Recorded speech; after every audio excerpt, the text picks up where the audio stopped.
সত্য। এবং এখনকার অনেক ভণ্ড যে কবিরাজগুলো বের হয়েছে, এরা জিনকে তাবে করে নিয়ে এই জিনদের মধ্য দিয়ে মানুষের মধ্যে জাদু ছড়িয়ে দিয়েছে এবং এর ফলশ্রুতিতে বহু পরিবার ধ্বংস হয়ে যাচ্ছে। এই জাদুবিদ্যা সত্য। আরও একটা জিনিস সত্য, নবী সাল্লাল্লাহু আলাইহি ওয়াসাল্লাম বলেছেন ইন্না আইনাল হক, চোখের নজর সত্য। নবী করিম সাল্লাল্লাহু আলাইহি ওয়াসাল্লাম বলেছেন চোখের বদনজর সত্য। এই যে আমরা বলি ফেসবুকে এত বেশি ছবি দিয়েন না ভাই, ছবি তুলেন না, ছবি তুলেন না, বারবার যে বলি নিষেধ করি। কারণ কি জানেন? একটাই কারণ, বিকজ চোখ লাগাটা সত্য। মানুষের চোখ লাগে, এই কথা শুনলে অনেক মজুমদাররা হাসবে না? কথা বুঝতে পারেন নাই? কিন্তু এটা সত্য, কারণ নবী করিম সাল্লাল্লাহু আলাইহি ওয়াসাল্লাম যা বলেছেন সাদাকাল্লাহু ওয়া সাদাকা রাসূলুহুল কারীম, নবী যা বলেছেন, আল্লাহ যা বলেছেন চিরায়ত সত্য। এর বাইরে কোনো সত্য আছে? আচ্ছা দেখেন, আমি বললাম যে জাদুবিদ্যা সত্য। এই জাদুবিদ্যার চর্চা মানুষ করে, এখনো করে, এবং এই জাদু দিয়ে মানুষের ক্ষতি করার জন্য জিনের প্রয়োজন হয়, দুষ্ট জিন। এই জিনগুলোকে মানুষ তাবে করে মানুষের ক্ষতি করার চেষ্টা করে। দেখবেন এখন গ্রামে গঞ্জে শহরে সব জায়গায় ছড়িয়ে পড়েছে না? দেখবেন, খুব সতর্ক থাকবেন। আমি পরে সলিউশন বলছি আপনাদেরকে। আরেকটা বলেছি, নবী সাল্লাল্লাহু আলাইহি ওয়াসাল্লাম বলেছেন চোখের বদনজর এমন সত্য যে একটা উটকে এই রান্নার ডেকচির মধ্যে ঢুকায় ফেলতে পারে। একটা উট খুব সুন্দর, ভালো, আপনি দেখছেন মাশাআল্লাহ বলেন নাই, নজর লেগেছে, উটটা মারা গেছে, দেন তারপর তাকে জবাই করে খেয়ে ফেলতে হয়েছে। একজন সাহাবী গোসল করছিলেন, গোসল, এটা হাদিস সহিহ, এই আলেম ওলামা যারা আছেন তারা জানেন যে এই হাদিস সহিহ। একজন সাহাবী গোসল করছেন, তার গায়ের চামড়াটা খুব সুন্দর ছিল, একদম স্কিনটা অনেক সুন্দর, থাকে না এমন কিছু মানুষ? আচ্ছা, এখন আরেকজন সাহাবী এই গোসল দেখছেন দূর থেকে, দেখে বলছেন যে কি চমৎকার তার শরীরের রংটা, যেন কুমারী নারীর মতো, অনেকটা এমন একটা কথা তিনি বলেছিলেন। সাথে সাথে এই সাহাবী অজ্ঞান হয়ে পড়ে গেছে। কোন সাহাবী? যিনি গোসল করছিলেন। এটার আপনি কোনো ব্যাখ্যা দিতে পারবেন না তো, এখানে কোনো সায়েন্স দিয়ে বা মেডিকেল সায়েন্স দিয়ে আপনি কোনো ব্যাখ্যা করতে পারবেন না।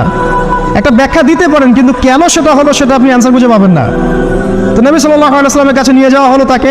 তিনি বললেন যে এই ব্যক্তির ব্যাপারে কি কেউ ভালো মন্দ কিছু বলেছিল?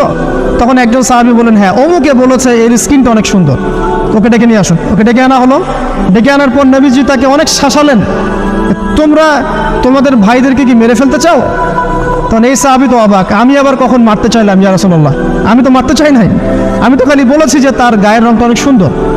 তখন তিনি বললেন, কেন তুমি সুবহানাল্লাহ বললে না, কেন তুমি মাশাআল্লাহ বললে না? যখন মাশাআল্লাহ বলবেন, সুবহানাল্লাহ বলবেন, নজরটা লাগবে না। আর যখন আপনি মাশাআল্লাহ বলবেন না, সুবহানাল্লাহ বলবেন না, দেখবেন নজর লেগে গেছে। আপনি বিশ্বাস করেন ব্যবসা খুব ভালো চলছে, মানুষ বললো যে বাহ তোর তো ব্যবসা হেভি, লালে লাল শাহজালাল, ঠিক আছে, দেখবেন আপনার কেনা বেচা বন্ধ হয়ে গেছে। এরকম হবে, আমার কথাটা বিশ্বাস করেন। এটা কিন্তু সায়েন্স প্রমাণ করতে পারবেন না, আল্লাহ এবং তার রাসূল বলেছেন, তার উপরে কোনো সত্য নেই। আছে সূরা কাহফ 29 নম্বর আয়াত পড়ে দেখেন, আল্লাহ পাক বলছেন ওয়াকুলিল হাক্কু মির রাব্বিকুম, সত্য সেটাই যা তোমার রবের পক্ষ থেকে আসে। ফামান শাআ ফালইউমিন, যার ইচ্ছা হয় বিশ্বাস করুক, ওয়ামান শাআ ফালইয়াকফুর, যার ইচ্ছা হয় সে অস্বীকার করুক। এই কারণে আমরা বলি ফেসবুকে এত বেশি ছবি দেওয়া, এই আই ওয়াশ করা, এই যে শোডাউন করা, হ্যাঁ, ইসলামের কিছু কাজ করলেন একদম মানুষকে না দেখাইতে পারলে ঘুম হচ্ছে না, এগুলো বন্ধ করেন, এগুলো বন্ধ করে দেন আল্লাহর ওয়াস্তে। অফলাইনে কাজ করেন, নিজেকে গোপন করার চেষ্টা করেন। যত বেশি মানুষের কাছে নিজেকে এক্সপোজ করবেন, কাজের বরকত কমে যাবে, কাজের বরকত কমে যাবে, চোখ লাগবে, নজর লাগবে। এবং চোখ লাগা বদনজরে বহু আলেম আস্তে আস্তে মাঠ থেকে মাইনাস হয়ে গেছে না? যায় নাই? এখন কি আলেমদের সংখ্যা বেশি না কম? যত দিন যাবে আলেমের সংখ্যা আরো কমে যাবে। নবীজি বলেছেন আলেমদের সংখ্যা কমতে থাকবে, মানুষ জাহেলদেরকে আলেম বানিয়ে নেবে।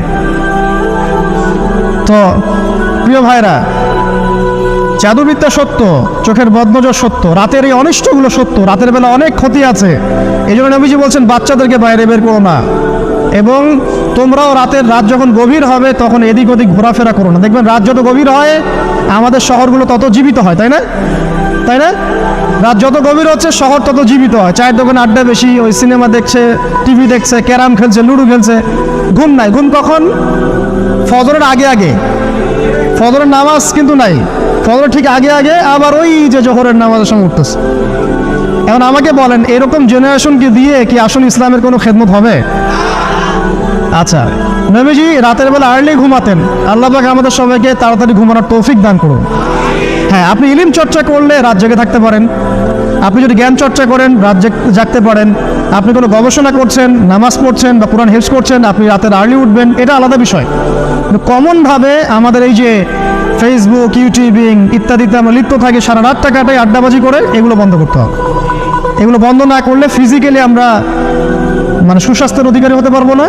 সারা দিনটা আমাদের একটা কি বলবো অলসতার ভাবে যাবে এবং দিনের বেলা কাজগুলো ব্যাহত হবে। এতে করে আমাদের উম্মার এই পুরো বড় যে তরুণ প্রজন্ম আছে এদেরকে আপনি সম্পদে পরিণত করতে পারবেন না। তাই এই সিস্টেমটা চেঞ্জ করা দরকার। নবীজি রাতের বেলা এই সূরা বাকারা শরীফ 3টা আয়াত তেলাওয়াত করতেন। আমরা করবো ইনশাআল্লাহ। ইনশাআল্লাহ। আরেকটা আমল বলে দেই, নবী করিম সাল্লাল্লাহু আলাইহি ওয়াসাল্লাম রাতের বেলা সূরা মুলক তেলাওয়াত করতেন। কোন সূরা এটা? কোন সূরা? তাবারাকাল্লাযী বিয়াদিহিল মুলক। কয়টা আয়াত আছে? 30টা আয়াত আছে। নবীজি বলেছেন সাল্লাল্লাহু আলাইহি ওয়াসাল্লাম এই সূরা আপনাকে কবরের আযাব থেকে বাঁচাবে ইনশাআল্লাহ। কবরের আযাব থেকে তো ভাই বাঁচা খুব সহজ নাকি? আমাদের মধ্যে এমন কেউ নাই, শোনেন, আমাদের মধ্যে এমন কেউ নাই, আলেম জালেম মুফতি মুহাদ্দিস রাজনৈতিক নেতা পলিটিশিয়ান বিরোধী দল জাতি তারপরে যে সরকার দল যে আছে না কেন, কবরের শাস্তি ফেস করবেন এমন একটা মানুষ নাই, কেউ নাই পৃথিবীতে। এই যে আপনি দেখছেন ওই যে কি ইসরায়েলের প্রধানমন্ত্রী, ওই রাশিয়ার প্রধানমন্ত্রী, ওই চায়নার সভ্যতা, পশ্চিমা সভ্যতা, এমন কেউ নাই পৃথিবীতে এখন যাকে কবরের শাস্তি ভোগ করতে হবে না। আছে? সবচেয়ে লঘু শাস্তি মানে লঘু চাপ, এটা বলতে গেলে আসলে আমি ভাষা হারায় ফেলি, তারপরে বলছি আল্লাহ পাক আমাদের সবাইকে হেফাজত করুন, আমিন। একজন সাহাবীর নাম সাদ বিন মুয়াজ। কি নাম? নবী করিম সাল্লাল্লাহু আলাইহি ওয়াসাল্লামের সাথে একদম ডান হাত হয়ে যুদ্ধ করেছেন দীর্ঘদিন।